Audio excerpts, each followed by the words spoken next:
All right, gang. So my plan was to sit down and draft a shadow box for you this morning, but then I realized that video would take forever and a day. So I'm going to draw you a shadow box, and I wish I had a sample here to show you, but I don't.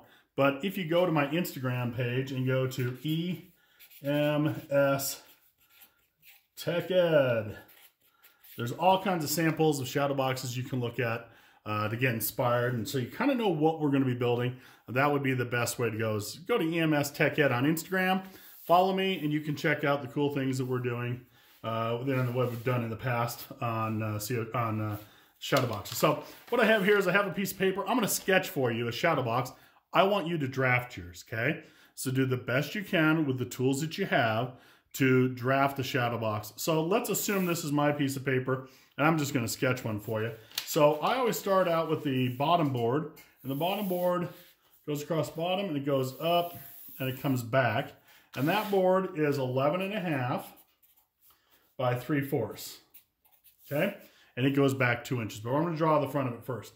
Then over on this side, we have a board that goes up 7 and comes back.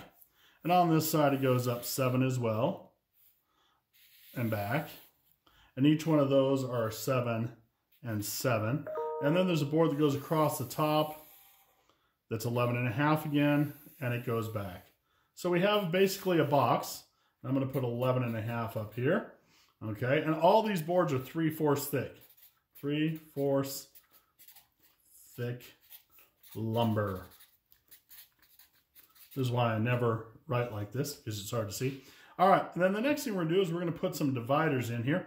So I'm going to come over, I'm just going to eyeball about 1/3. Now I'm going to go up 3 1/8 over 3/8 or 3/4 and back. And I'm going to do another one here that goes up 3 1/8 and back down. All right, and then I'm going to put a line across the top of those. I'm going to measure up 3/4.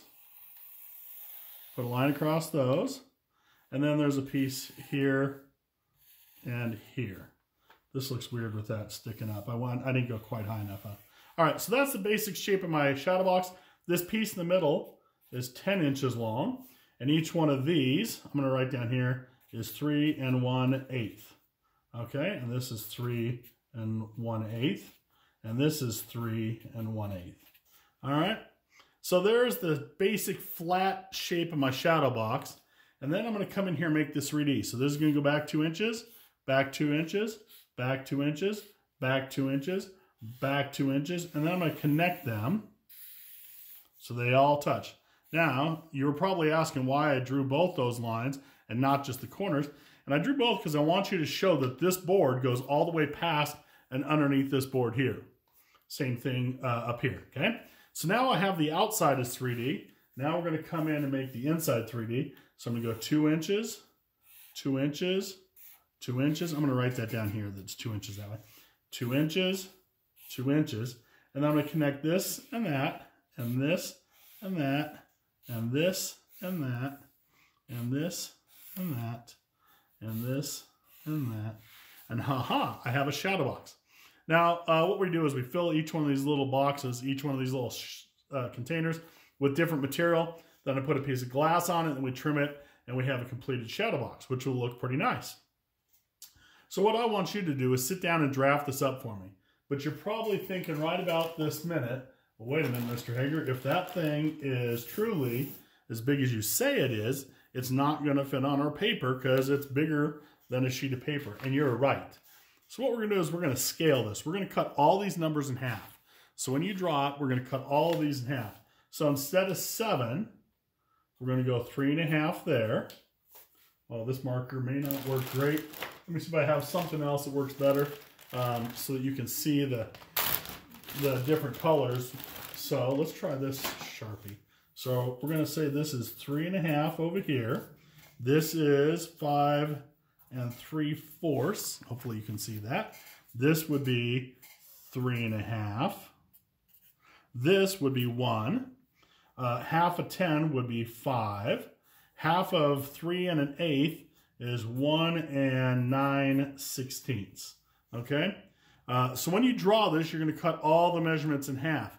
And the thickness of this lumber, the thickness of these materials can't stay 3/4, right? We got to cut them in half. Half of 3/4 is 3/8. We can always cut a fraction in half by doubling the bottom number. So 3/8. So when you draw it, instead of drawing this 3/4, you're going to draw this 3/8. And this is going to be 3/8. And this is going to be 3/8. This is going to be 3/8. This is going to be 3/8. Okay? So I'm going to have you draft this up. I know it's going to take you some time. So your assignment for the next 2 days, you might even need more time than that. Your assignment for the next 2, maybe 3 days is to draft up the best you can with the tools that you have a shadow box and put the measurements on it. Now that brings up a question. When we go to put our measurements on, should we put the red measurements on or should we put the blue measurements on?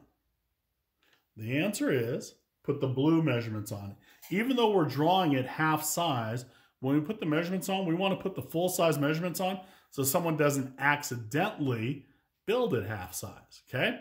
So we're going to put the full size measurements on and draw this all up. This week, I am going to leave on the back patio at school materials for you to come by and pick up one at a time. So if you pull up and you see a car sitting outside my patio, don't go in there. Wait till they get their stuff and that they leave. Also, I'm going to have you make sure you pick up one set of materials and walk out of there. Don't touch any others, okay? So I'm going to leave some boards for you, and I'll show you a video of that and how that's all going to work. But you're going to touch just your materials, put them in the trunk of your car, and drive home. We're going to let them sit there in the trunk for a couple days or on the back patio. Make sure you wash your hands after you get them. I will handle all the materials with gloves and a mask on. So we want to make sure we keep these things sanitary and germ-free. So do not touch anybody else's materials besides your own. But I'll make a video about all that. So I want you to spend the next couple days drafting this up the best that you can. And again, I understand you don't have drafting materials. Do what you can to the best of your ability, and that will be plenty good enough for me. All right, gang. Hey, kind of miss seeing you guys every day. So we'll talk to you later. Bye.